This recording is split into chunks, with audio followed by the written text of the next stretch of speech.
Here's the model of the mind that I'm working from. Now, most people work with change based upon the top of the triangle. We're told to change our thoughts, change our feelings, change our life experience. Sometimes somebody might inquire as to what are your beliefs, which are informing those experiences. But it would be very rare indeed to have somebody ask you, what's your worldview? What is a worldview? Many years ago, we used the word paradigm, which has now been replaced by the word worldview. A worldview essentially is, how do we see reality? What is that reality informing us?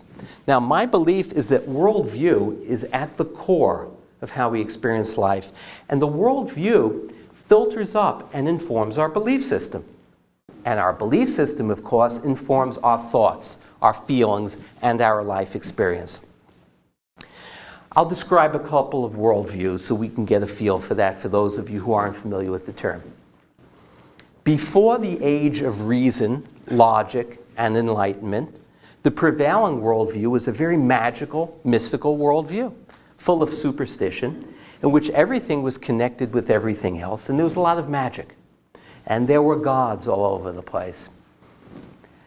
That worldview prevailed and existed for quite some time, until the age of reason, and in particular, the work of the great scientist, Sir Isaac Newton.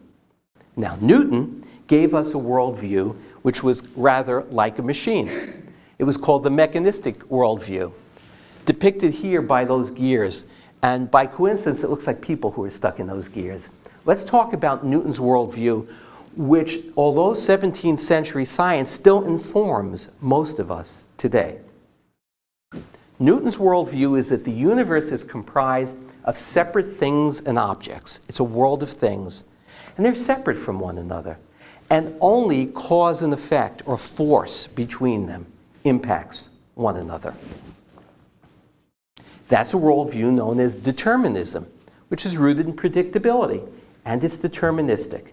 It has a great impact in our lives. We live in that worldview of certainty and determinism. People who struggle with control issues, with anxiety, are very much impacted by that worldview. Why? Well, one, we need to know what's going to happen in the future.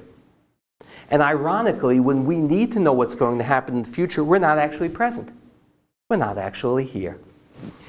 Anxiety is about the relentless, inexorable tendency to fragment, to divide up, to analyze, and to judge, which is rooted in Newton's worldview, because the more you can analyze in that worldview, the more you can predict future events.